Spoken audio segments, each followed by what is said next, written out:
रसिक जनन को सुख देवे काजे, हम आप जैसे भक्तन को सुख देवे के काजे कुछ लीला संवरण होना चाहिए।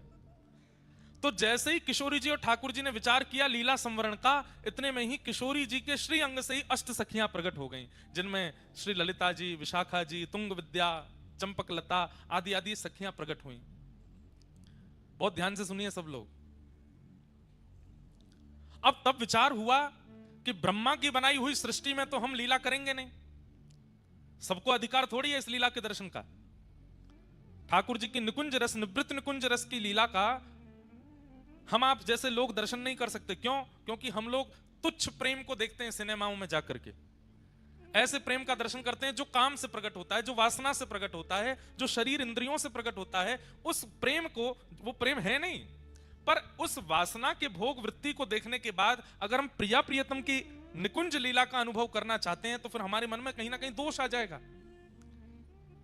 इसलिए किशोरी जी ने विचार किया एक ऐसी पृष्ठभूमि हो जिसमें संसार के विकार प्रवेश ना कर सके, वहां लीला हो। तब किशोरी जी के चित्त से श्री वृंदा महारानी प्रकट हुई। बोलो वृंदा महारानी की जय। वृंदा महारानी प्रकट हुई और उन्हीं वृंदा महारानी ने तुरंत किशोरी जी से प्रार्थना की, हे महारानी, सब लोग इधर देखो, यहां देख लो, लोग तो आते जाते रहेंगे, आप ये कथा सुन लो, सब जगह नहीं मिले ऐसे सुनवे को।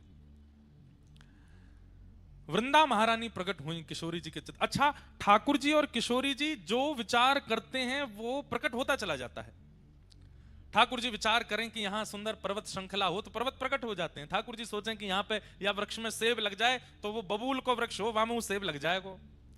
ठाकुर जी के चिंतन से सब लीलाएं होती हैं। तो किशोरी जी ने विचार किया ऐसी भूमि हो, ऐसा सघन वन हो जहां सबके प्रवेश का अधिकार ना हो और प्रिया प्रियतम सखियां सहचरियां नित्य विलास कर सकें। तब वृंदा महारानी प्रकट हुई और वृंदा महारानी ने कहा, हे श्यामाजू, मुझ पे कृपा करो, आप आज्ञा करें तो मैं दिव्य रूप धारण करके सघन वन बन जाऊं और जहां आप और श्री श्याम सुंदर दोनों लीला विहार करें।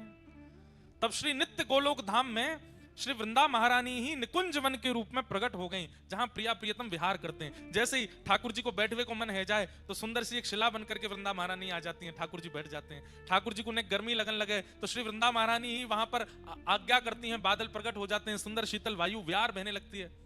ठाकुर जी को धूप लगे तो श्री वृंदा महारानी निकुंज बनकर के ठाकुर जी के सामने आ जाती हैं, प्रिया जी की सेवा में आती हैं। श्री प्रिया प्रियतम के नित्य विहार के लिए श्री वृंदा महारानी प्रकट हो गई और प्रकट होकर के भूमि रूप में, वायु रूप में, वृक्ष रूप में, वल्लरी रूप में, सब रूपों में वृंदा महारानी प्रकट हो गई। इसलिए हमारे वृंदावन की उपासना में श्री वृंदा यानी कि तुलसी देवी की उपासना प्रधान है, क्योंकि इनकी उपासना किए बिना निकुंज का अनुभव नहीं हो सकता। जो निकुंज है ही है, इनके भीतर ही ठाकुर जी रमण करते हैं। अब जब ठाकुर जी गोलोक धाम में हैं तब तो सब आनंद है, लेकिन अब ठाकुर जी को पृथ्वी पर आना है लीला संवरण करने के लिए। ठाकुर जी प्रकट कैसे होंगे, लीला बन गई। किशोरी जी प्रकट कैसे होंगी, लीला बन गई। सखियां प्रकट कैसे होंगी, सब लीला बन गई। लेकिन वृंदा महारानी कैसे प्रकट होंगी? ठाकुर जी बोले सामान्य रूप से वृंदा महारानी प्रकट नहीं होंगी, क्योंकि वृंदा महारानी केवल प्रिया प्रियतम को सुख विलास देने के लिए नहीं, जन्म जन्मांतर कल्प कल्पांतरों के पापी जीवों के पाप को नष्ट करने के लिए भी श्री वृंदा महारानी होंगी। इसलिए इनका प्राकट्य भूमि पर सामान्य रूप से नहीं होना चाहिए, उसके लिए तो एक विशेष क्रिया होनी चाहिए, एक विशेष लीला होनी चाहिए। तो भूमि पर वृंदा महारानी कैसे आई, उसकी यह लीला है। और कथा प्रारंभ होती है, देवराज इंद्र एक बार बृहस्पति गुरु के साथ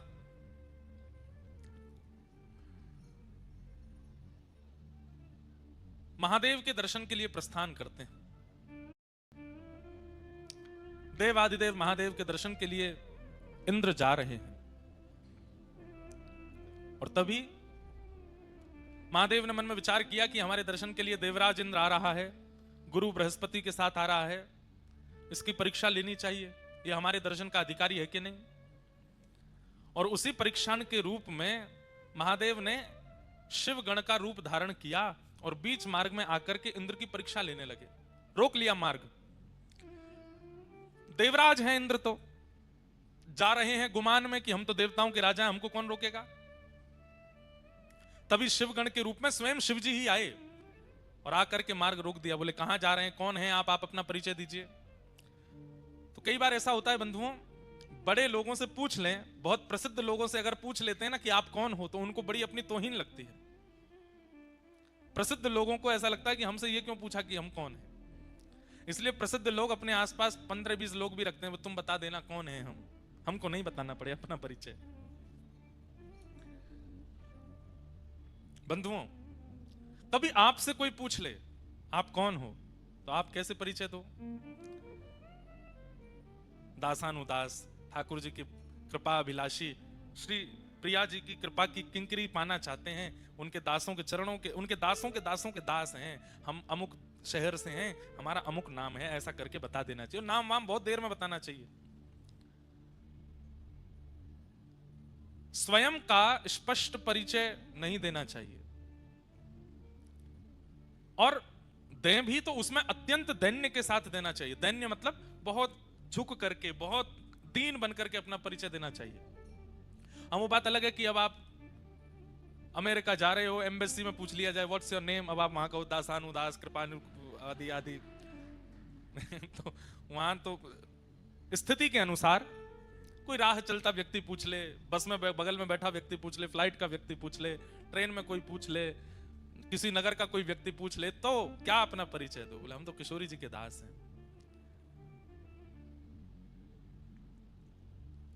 ये सीखना चाहिए हमें संतों से। एक बार वृंदावन में एक संत थे, उस समय सोशल मीडिया नहीं था, फोन भी नहीं थे, उस समय की बात। उन संत का इतना प्रचार हो गया पूरे भारत में कि भैया वृंदावन में एक संत रहते हैं, अमुक नाम के संत हैं, और भैया उनका स्वभाव, उनका विचार, उनकी शैली, उनकी बोली, उनका रूप, उनकी कुटिया, उनकी सेवा सब देखने लायक है। ऐसा लगता है कि कोई साक्षात ठाकुर जी का परम भक्त हो।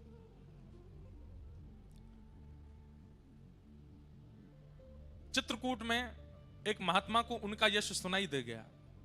ध्यान से सुनिएगा। उस समय सोशल मीडिया आदि थे नहीं, गाड़ी बस भी नहीं थी, तांगे चलते थे, और दूर दूर से लोग बहुत मुश्किल से वृंदावन आ पाते थे।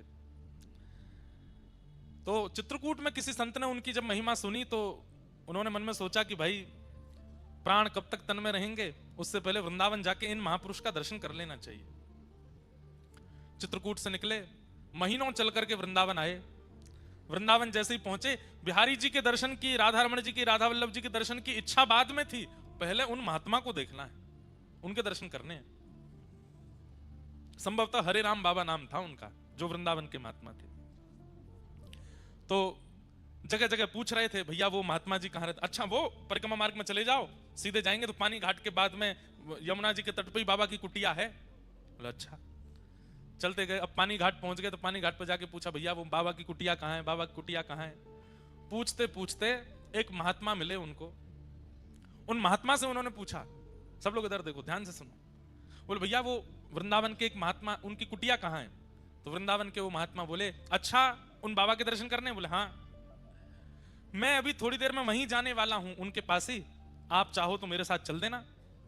बोले हाँ भैया, हम तो वैसे भी अपरिचित होंगे, तो हमसे तो मिलेंगे भी नहीं, आपका परिचय होगा तो आपके माध्यम से हम मिल लेंगे। तो चित्रकूट के उन महात्मा को एक वृंदावन के महात्मा अपनी कुटिया में ले गए, और ले जाके बोले, आप इतनी दूर से चल के आए, कुछ पाया नहीं होगा, भोजन कर लीजिए। हाँ भैया, थोड़ा सा कुछ पवा दो। तो बढ़िया सुंदर टिक्कर बनाए अपने हाथों से, और टिक्कर बना करके सब्जी दाल रोटी जो भी थी सब उनको पवाया। प्रसाद पाने के बाद वो चित्रकूट वाले महात्मा बोले, भैया अब हमारा पेट भर को, अब चलें महात्मा के दर्शन कर लें। बोले अभी तो आपने इतना प्रसाद पाया है, थक गए होंगे, थोड़े पौड़ जाओ, आपके हाथ पैर दबा दूं। अरे नहीं नहीं, हमको नहीं पौड़ना, हमको तो उनके दर्शन करने। अरे 10-15 मिनट में पौड़ जाओ। पौड़ जाओ मतलब नहीं, लेट जाओ। जबरदस्ती वो चित्रकूट के महात्मा को लिटा दिया। अब उनके पैर दबाने लगे, पैरों में घी की मालिश करें, कभी उनको पंखा जलें, उनके शरीर पर इत्र लगावें, हाथ दबावें, कमर दबावें, कोठा दबावें। वो चित्रकूट के महात्मा तो इतने आनंद में आ गए, सो गए। 20-25 मिनट, आधा घंटा के लिए नींद लग गई। जब आंख खुली तो कोई और महात्मा वहां खड़े थे, वो नहीं थे जो पहले से वहां थे, तो कोई और महात्मा वहां खड़े थे। तो खड़े हुए, अरे भैया वो कहां है बाबा जिनकी कुटिया है। बोले वो ठाकुर जी की सेवा में गए अंदर। अरे भैया हमको इतना पवा दिया, फिर सुला दिया, हम तो चित्रकूट से आए थे हरिराम बाबा का दर्शन करने के लिए, सुबह से व्याकुल, पर ये महात्मा जी देखो इतना बढ़िया प्रसाद पवाया, जबरदस्ती सुबह के मेरे हाथ पांव ऐसे बढ़िया दबाए कि मैं सो ही गया। तो दूसरा महात्मा हंसने लगा, बोले आप जिनकी कुटिया में बैठे हैं और जिनके हाथ से प्रसाद पाए, जिनके हाथ से सेवा कराएं, यही हरिराम बाबा हैं। ये इतनी देर से जो आपकी सेवा कर रहे हैं, ये वही महात्मा है जिनके दर्शन को आप आए हो। तो चित्रकूट के महात्मा इतने व्याकुल हो गए, चरणों में गिर गए, बोले बाबा हमने आपसे पूछा हरिराम बाबा के यहाँ जाना है, तो आप बोले कि हम भी वहीं जाएंगे, आ जाओ कुटिया में चलो, क्यों किया आपने ये सब? बोले मैं उसी समय बता देता कि मैं ही हरिराम बाबा हूं, तो पता लगने के बाद अब आप मेरे चरणों में हो, पता लगने से पहले मैं आपके चरणों में था, आपके चरण दबाने का, आपको प्रसाद पवाने का, आपकी सेवा करने का ये अवसर मुझे कैसे मिलता? इसलिए मैंने अपना परिचय नहीं दिया। चित्रकूट के महात्मा बोले जितना मैंने सुना था, जैसा मैंने अनुभव किया था, वो प्रैक्टिकली मैंने देख लिया कि आप कितने ऊंचे महात्मा, आपकी स्थिति क्या। तो वैष्णव भक्त की क्रिया, भक्त का व्यवहार, स्वभाव उसका परिचय दे देता है कि वो कैसा वैष्णव है। सामान्य संसार की तरह आपका व्यवहार है तो आप कोई वैष्णव नहीं हो, आपके व्यवहार में कुछ अलग होगा, आपकी बातों में कुछ नवीनता होगी, आपके विचारों में कुछ नवीनता होगी, आपकी चाल ढाल उठना बैठना सब नवीन होगा, कुछ हटके होगा, और उन सब में विशेष प्रधानता दैन्यता की होगी, ऐश्वर्य की नहीं। ऐश्वर्य की प्रधानता संसारी जीव में होती है, पर दैन्यता की प्रधानता भक्त जीव में होती है, उसके दीनता दिखेगी आपको उसके व्यवहार में। तो इंद्र जा रहा है महादेव के दर्शन के लिए, बीच रास्ते में महादेव शिवगण बनकर के आ गए परीक्षा लेने के लिए, और परीक्षा में इंद्र गुमान में भरा हुआ है, अपने छाती तान के खड़ा है। शिवगण ने पूछा, शिवगण तो नहीं थे, शिवजी थे, वो तुम कौन हो? तो इंद्र बोला मुझे नहीं जानते तुम? बोले हम तो नहीं जानते। ऐसा है सुनो, मेरे आंखों के आगे से चले जाओ और तप करो, तप करके कोई देवता प्रकट हो तो उससे पूछ लेना मैं कौन हूं, मैं अपना परिचय दूंगा तुमको। शिवगण बोले ऐसे कौन हो तुम भैया जिसके लिए हमको तप करना पड़ेगा? बोले वही तो, तप करके पता चलेगा कि मैं कौन हूं। अब सुनो, मेरा समय बर्बाद मत करो, सामने से हटो। यहां इंद्र जिद करने लगा आगे बढ़ने की। शिवगण बोले जब तक परिचय नहीं दोगे आगे नहीं जाने दूंगा। इंद्र बोला मुझे भी सौगंध है अपने स्वर्ग की कि मैं परिचय नहीं दूंगा अपना। शिवगण बोले मुझे भी अपने गणत्व की सौगंध है, मैं तुझे आगे नहीं जाने दूंगा जब तक तू बताएगा नहीं। बस यही कहा सुनी हो गई। जैसे ही इंद्र ने अपना अस्त्र निकाला और अस्त्र निकाल करके जैसे ही शिवगण के ऊपर प्रहार करने लगा, शिवगण तो अंतर ध्यान हो गया, साक्षात देवादिदेव क्रोध में प्रकट हो गए सामने। तीसरा नेत्र तमतमाने लगा, खुलने के लिए तैयार। इंद्र के हाथ पांव कांपे, ये क्या हुआ? ये शिवगण के रूप में साक्षात शिवजी आए थे। चरणों में दंडवत हो गया। शंकर जी बोले तुझे जीवित नहीं छोड़ूंगा मैं, इतना अभिमान अपनी पदवी का? अरे तू मेरे दर्शन क्या करेगा? तू मेरे गणों से ऐसा व्यवहार कर रहा है, तू मेरे दर्शन का अधिकारी है। तब इंद्र ने अपने गुरुदेव, इसीलिए गुरु होने जरूरी हैं। कई बार शिष्य की नैया डूब रही हो तो गुरु जी बचा लेते हैं। गुरु बृहस्पति ने महादेव से कहा, गुरुदेव हे देवादिदेव, ये तो सामान, आप तो जानते हैं इंद्र कैसा है, क्रोध मत कीजिए। 33 कोटि देवताओं के ऊपर इसका राज है, अगर इसे कुछ हो गया तो फिर स्वर्ग देव राजा विहीन हो जाएगा, दैत्य चढ़ाई कर देंगे। हे महादेव आप कृपा करो। तो महादेव का श्वास थोड़ी सी कम पड़ी और जैसे तैसे करके बोले गुरु की वजह से बच रहा है तू, नहीं तो आज तेरे प्राण पखेरु उड़ जाते। बृहस्पति बोले आप बस शांत हो जाओ, आप कुछ कहो मत। महादेव बोले कि अब मैं तो कुछ नहीं कहूंगा, लेकिन जो मेरे अंदर क्रोध प्रकट हो गया है वो बिना निकले मानेगा नहीं, उसे कहां भेजूं? बोले महाराज पृथ्वी में भेज देंगे तो प्रलय आ जाएगा, आकाश में डाल देंगे तो आकाश का भेदन हो जाएगा, लोक सब नष्ट हो जाएंगे। अथाह स्वरूप समुद्र का है, आप समुद्र में अपने क्रोध को विसर्जित कर दीजिए। तब महादेव ने अपना तीसरा नेत्र खोल करके उस प्रकट क्रोध को समुद्र में विलीन किया। समुद्र भी उस क्रोध के तेज को सह नहीं पा रहा था। भूचाल आ रहे थे, ज्वार भाटा आ रहा था, उष्ण हो गया समुद्र का जल। तब समुद्र ने भी प्रार्थना की, बोले महादेव आपके क्रोध को हम भी सहन नहीं कर पा रहे हैं, अब क्या करें इसका? तो बोले इसको फिर किसी एक रूप में प्रकट करके पृथ्वी पर इसको भेज दो। तब महादेव का वह क्रोध जो समुद्र भी सहन नहीं कर पाया, उसी ने एक रूप धारण किया और समुद्र से उसका प्रादुर्भाव हुआ, वही हुआ जलंधर। जलंधर इतना खतरनाक था कि महाराज देवता दैत्य सब थरथर कांपते थे उससे। महादेव का क्रोध है, जलंधर का विवाह हुआ वृंदा नाम की कन्या से। जलंधर वैसे ही इतना शक्तिशाली था, लेकिन वृंदा जैसी पतिव्रता पत्नी प्राप्त होने के कारण जलंधर का तेज, जलंधर का ऐश्वर्य, जलंधर का साम्राज्य और ज्यादा प्रगाढ़ होता चला गया। पतिव्रता नारी है वृंदा, अपने पति को परमेश्वर मानती है, और उसके पातिव्रत के कारण जलंधर का जो बल है वो वैसे ही इतना बलवान था, लेकिन पत्नी के पातिव्रत के कारण वो और बलवान हो गया। इसलिए संसार में सबसे बड़ा व्रत यदि कोई है तो वो पातिव्रत है, पत्नी व्रत, पतिव्रत। यदि कोई व्यक्ति पतिव्रत का पालन करे, माताएं और भाई लोग पत्नी व्रत का पालन कर लें, कुछ नहीं करना, ना भूखा रहना है ना प्यासा रहना, खूब चकाचक खाओ पियो आनंद करो, बस एक के ही रहो। अगर आपने ये निश्चय कर लिया तो आप संसार की किसी भी स्थिति को पार कर सकते हैं। अरे कहां तक कहें, अगर यमराज आ गए पति को लेने के लिए और पत्नी पातिव्रत धर्म का पालन करती है, भले ही पति में लाख दुर्गुण हैं, लेकिन पत्नी पातिव्रत नियम से रहती है, तो उस समय यमराज भी अगर पति को लेने आएंगे तो यमराज भी उसके पति को छू नहीं सकते, पहले पत्नी से आज्ञा लेंगे, हम ले जा सकते हैं इसको। कौन पत्नी चाहेगी कि मेरा पति जाए? कोई नहीं चाहती। सीधी बात, यमराज भी पति का स्पर्श नहीं कर सकते अगर पत्नी पतिव्रता है तो। पत्नी का स्पर्श यमराज नहीं कर सकते अगर पति पत्नी व्रता है तो। इतना बड़ा व्रत है। हम दुनिया भर के व्रत करते हैं, पर इस व्रत में कहीं ना कहीं छूट जा रहे हैं। अब सुनिए, वृंदा का ऐसा पातिव्रत, पर देवताओं ने विचार किया ये पतिव्रता है, ये बहुत अच्छी बात है, पर ये जानते हुए भी कि पति कितना दुष्ट है, फिर भी पत्नी पतिव्रता है। तो ब्रह्मा आदि देवताओं ने कहा कि भैया वृंदा अपने पतिव्रत का पालन नहीं तोड़ सकती। तो ब्रह्मा जी से सब देवताओं ने कहा आप जाकर के जलंधर को समझाइए, वो आए दिन देवताओं पर आक्रमण करता है, यज्ञों का विध्वंस करता है। ब्रह्मा जी बोले मैं जाता हूं। ब्रह्मा जी गए जलंधर को समझाने के लिए। जलंधर ने ब्रह्मा जी के ही गला पकड़ लिया, इतना बलवान कि चतुरानन ब्रह्मा जी का गला पकड़ लिया, चारों आंखों से आंसू निकल आए। ब्रह्मा जी हाथ छुड़ा के भागे, युद्ध छिड़ गया देवता और जलंधर के बीच में। ब्रह्मा जी हार गए। देवताओं ने जाकर के प्रार्थना की, देवादिदेव महादेव शंकर जी से बोले महाराज आप कुछ करो।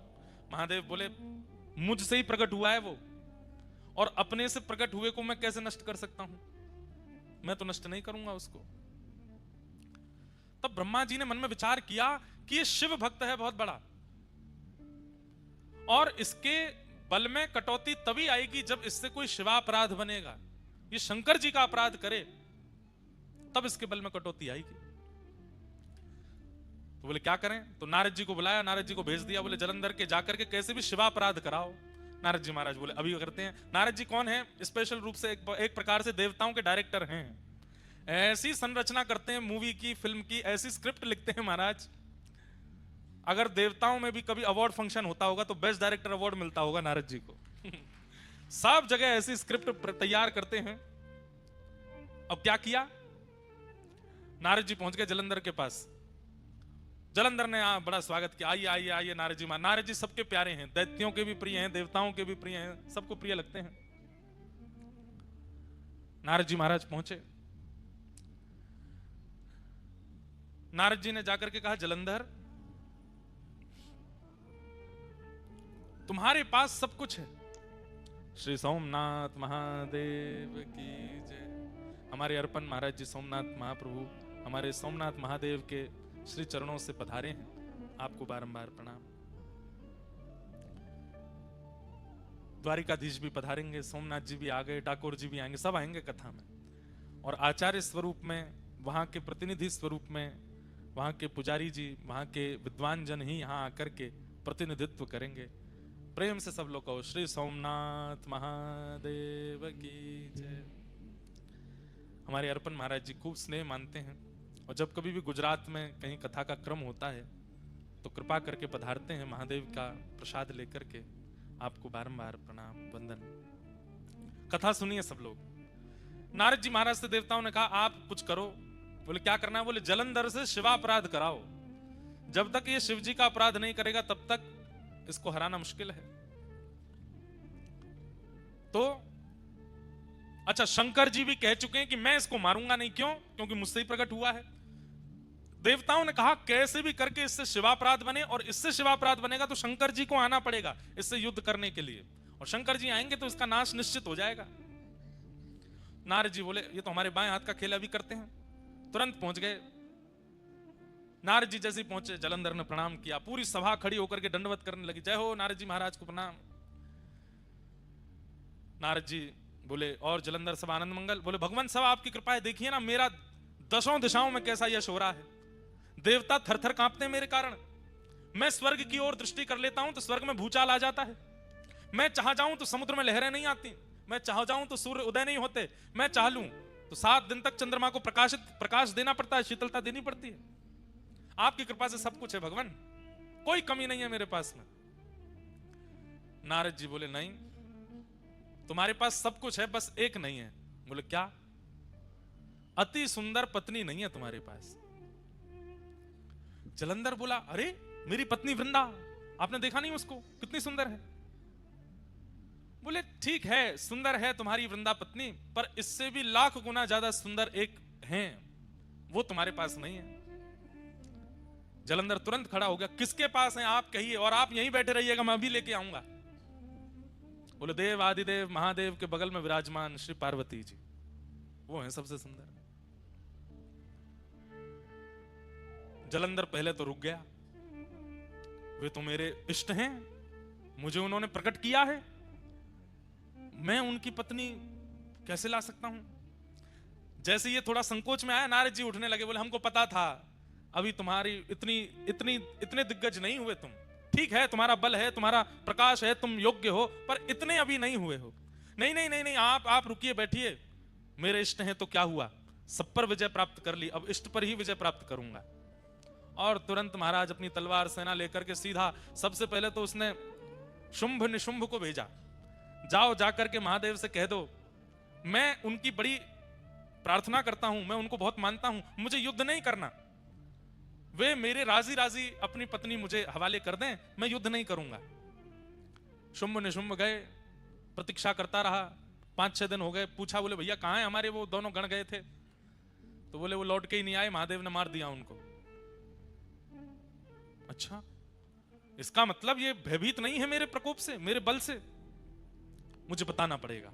और तुरंत महादेव पर भी चढ़ाई कर दी, युद्ध करने लगा, महादेव से युद्ध करने लगा। है तो स्वयं महादेव का ही तेज, महादेव का ही क्रोध।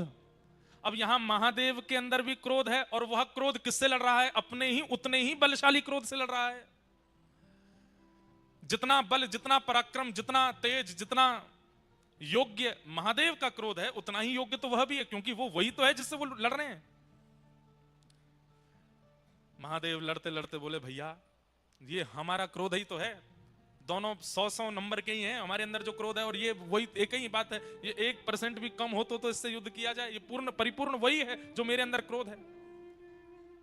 तब सब देवता बोले अब तो एक ही उपाय है। बोले क्या? नारायण के पास चलो। तब शंख चक्र गदा पद्मधारी नारायण के पास गए और कहा भगवान अब आपको युद्ध भूमि में आना पड़ेगा, आप ही इसका नाश कर सकते हो, ब्रह्मा जी भी कर चुके, महादेव तो कर ही रहे हैं, अब आप हो आओ। नारायण बोले अभी आते। शंख चक्र गदा पद्म धारण करके चतुर्भुज रूप धारी जैसे ही नारायण प्रकट हुए, जलंधर ने जैसे ही नारायण भगवान का दर्शन किया, तुरंत अस्त्र शस्त्र छोड़ दिए, चरणों में गिर गया। बोले जय हो जीजा जी प्रणाम। भगवान बोले ये क्या बोला?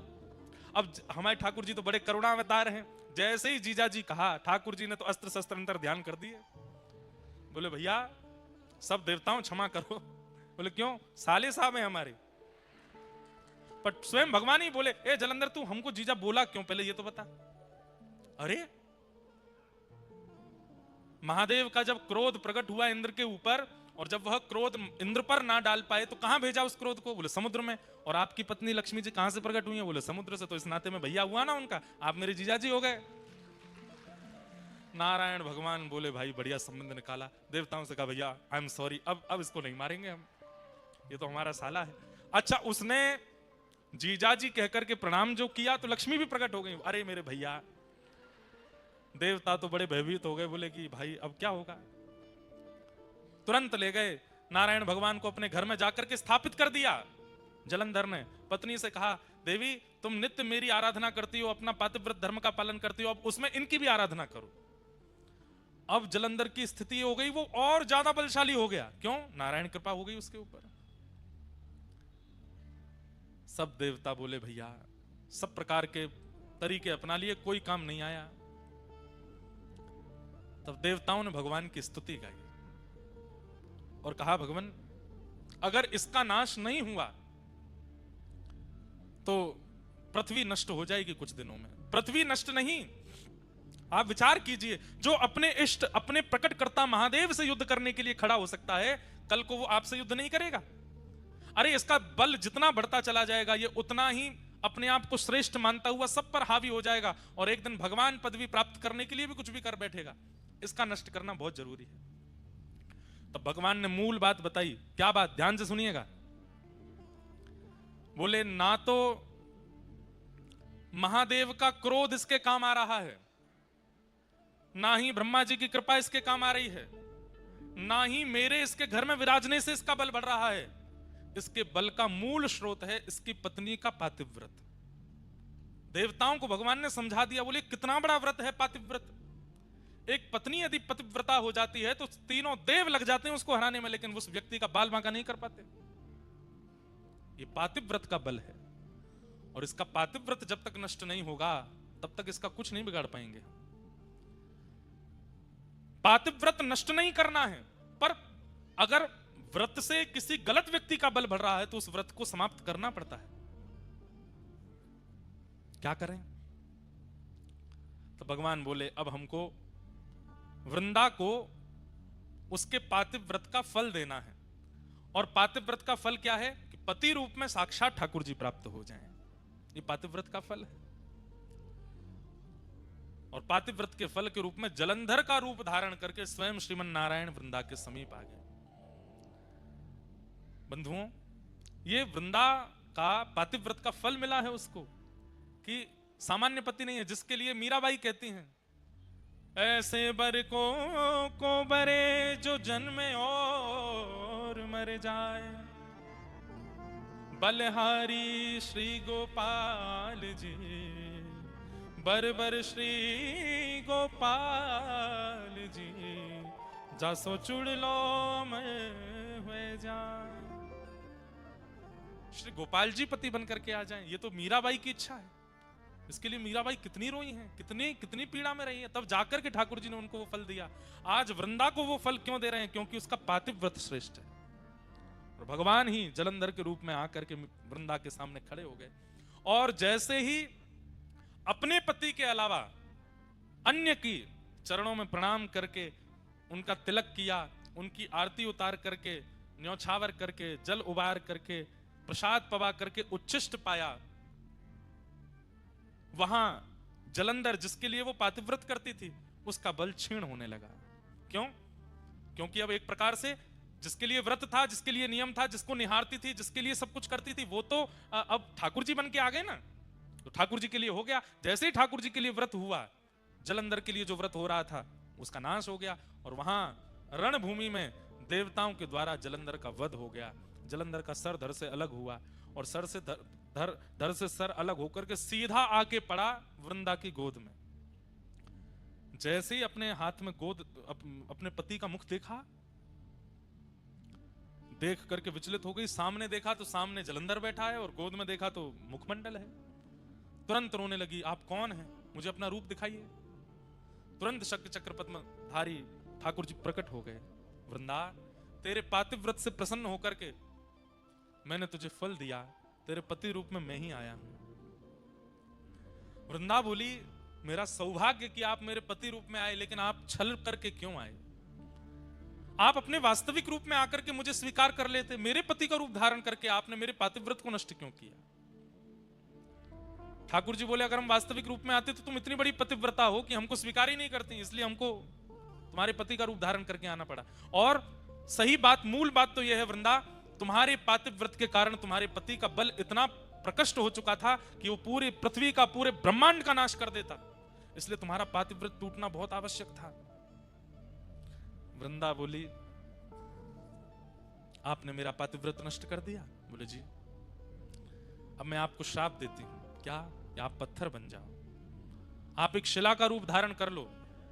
भगवान बोले, तब भी हम तुम्हें तो नहीं छोड़ेंगे, तुम भी एक तुलसी का पौधा बन जाओ। तुम संग रहोगी तो पाएंगे, तुम संग रहोगी तो बैठेंगे, तुम संग रहोगी तो पिएंगे, क्योंकि तुम्हारे पातिव्रत से प्रसन्न होकर हमने तुमको अब चुन लिया है। अब तुम चाह करके भी हमसे दूर नहीं जा पाओगी। हमारे बिना तुम नहीं रहोगी और तुम्हारे बिना हम नहीं रहेंगे। भगवान एक लीला में कितनी लीलाएं प्रकट करते हैं हम नहीं जानते।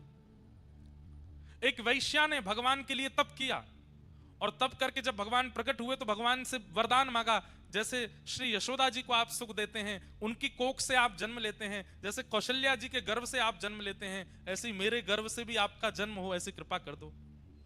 भगवान बोले, कौशल्या जी के गर्भ से, यशोदा जी के और देवकी मैया के गर्भ से तो हम एक ही बार जन्मे, पर हम तुम पर कृपा करते हैं कि हम तुम्हारे गर्भ से जन्म लेते ही रहेंगे। एक जन्म नहीं, अनेक जन्म होंगे। कैसे? बोले, तुम गंडकी नाम की नदी बनोगी और वृंदा के श्राप से हम शालिग्राम बनेंगे, और जब तक पृथ्वी पर सूर्य चंद्र हैं, जब तक पृथ्वी का अस्तित्व है, तब तक गंडकी में से हम प्रकट होते ही रहेंगे, आते ही रहेंगे, जीव मानव पर कल्याण करते रहेंगे। तो यहां वृंदा ने श्राप दिया कि आप पाषाण बन जाओ। सब घबरा गए। ठाकुर जी बोले, बिल्कुल चिंता मत करो, ये भैया सब हमारी लीला ही है।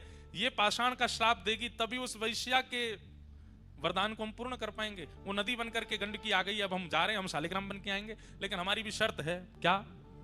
तुम भी एक तुलसी का झाड़ बनोगे और जब तक तुम नहीं पधराई जाओगी तब तक हम प्रसाद नहीं पाएंगे, तब तक हम जल नहीं पिएंगे, तब तक हम कुछ भी नहीं करेंगे। अरे आसन पे भी जब तुम रखी जाओगी तो ही बैठेंगे, तो नहीं बैठेंगे। एक क्षण के लिए भी तुलसी शालिग्राम जी से दूर नहीं होती। ये भगवान ने वरदान दिया। एक राक्षस ने भी भगवान की तपस्या की, तपस्या करके ठाकुर जी से मांगा। भगवान जब प्रकट हो गए, वरदान मांगो, क्या चाहिए? राक्षस बोला, प्रसन्न हासा रुडलो चलो लसत। जब आप ठाकुर जी मुस्कुराते हैं तो आपके गाल बड़े प्यारे लगते हैं मुझको। राक्षस मांग रहा है। भगवान बोले, तो वरदान तो मांगो, क्या चाहिए? बोले कि प्रभु, मैंने बहुत कुछ खाया अपने जीवन में, बड़े बड़े जीव खा लिए, बड़े बड़े जंतु खाए, मानव भी खाए, देवता दैत्य भी खाए, अब आपको खाने का मन कर रहा है। भगवान बोले, तू मुझे खाने के लिए तपस्या कर रहा था? बोले, हाँ, मुझे पता चला कि आप मिलते नहीं हो, आप तभी प्रकट होते जब आप कोई तप करता है, तो मैंने इसीलिए तप किया 1000 वर्ष तक कि आप प्रकट हो जाए तो मैं वरदान में आपको खाने के लिए मांगूं। भगवान बोले, वाह भैया, कैसे खाओगे? बोले, आ जाओ मेरे पास, आपको लेकर के खाना शुरू करूं। आपके गाल पहले खाऊंगा, आपके हाथ फिर खाऊंगा, फिर चरण खाऊंगा। ठाकुर जी बोले, भैया देखो, इस रूप में तो संभव नहीं है। तुम अगर हमारे पास आए भी तो इतनी योगनियां, इतनी शक्तियां चारों तरफ हमारे रहती हैं कि तुम जल करके नष्ट हो जाओगे। तुम्हारी इच्छा पूरी करेंगे। बोले, क्या? कालांतर में तुम एक कीड़ा बनकर के गंडकी नदी में जाओगे और जब हम वहां शालिग्राम बनकर के आया करेंगे, तुम हमें ही खाया करोगे, उसी से ही हमारे अंदर रूप प्रकट होने लग जाएंगे, तुम्हारी इच्छा पूरी हो जाए। खूब खाना, झिक करके खाना। तो गंडकी में, शालिग्राम जी में कभी कभी आकृतियां प्रकट हो जाती हैं। वो आकृतियां उस राक्षस को ही शाप दिया भगवान ने खाने का। वो खाता है ठाकुर जी को। हमारे ब्रज में तो एक पद गाते हैं, पद गाते हैं मतलब उस भाव से गाते हैं होली में, खा जाऊं तेरो गाल बड़ो मीठो, खा जाऊं तेरो, हारे खा जाऊं तेरो, हम्बे खा जाऊं तेरो। जब ठाकुर जी गाल में लाल लाल गुलाल लगा करके आते हैं तब गोपियां गाती हैं, लाला इतना चोखो लग रहा है, ऐसा मन कर रहा हो तेरो गाल खा जाएं। ये प्रेम के भाव में, जैसे छोटे बालक होते हैं गदमदरा से, उनको देख के मन होता है, मन ऐसा करे या खा जाए, या कि हाथन ने खा जाए, पामन ने खा जाए, इतना बढ़िया। ऐसे ठाकुर जी के लिए तो एक राक्षस ने मांगा कि मैं आपको खाऊं, तो ठाकुर जी उसके लिए शालिग्राम बन गए। बोले, खाना। तो कितनों की इच्छा पूर्ति एक श्राप से हुई। वृंदा ने श्राप दिया कि आप पाषाण बन जाओ। भगवान बोले, ठीक है। एक वैश्या ने वरदान मांगा था तो उसके गर्भ से हम जन्मेंगे, वो गंडकी बनेगी और हम शालिग्राम। एक राक्षस ने मांगा था कि वो खाना चाहता है, तो वो भी पेंडिंग बैठा है, कब उसको वरदान पूरा करें। शालिग्राम रूप को ही खाया करेगा वो। लेकिन वृंदा देवी, तुम हमसे दूर नहीं रह पाओगे। अच्छा, ये तो केवल एक कथा थी, पर वास्तविकता भूमंडल पर वृंदा को प्रकट करने के लिए कोई चाहिए। जैसे राम जी को आने के लिए दशरथ और कौशल्या चाहिए, ठाकुर जी को आने के लिए देवकी वसुदेव चाहिए। विश्व का कल्याण करने वाली। बंधुओं, दो ऐसे रत्न हैं हमारी पृथ्वी पर, इन रत्नों का नित्य आश्रय लेने वाला व्यक्ति कभी यमलोक के दर्शन नहीं करता। उसमें पहला श्री गौ माता और दूसरी वृंदा देवी तुलसी महारानी। इनका नित्य दर्शन करने वाले को कभी यमलोक का दर्शन नहीं होता।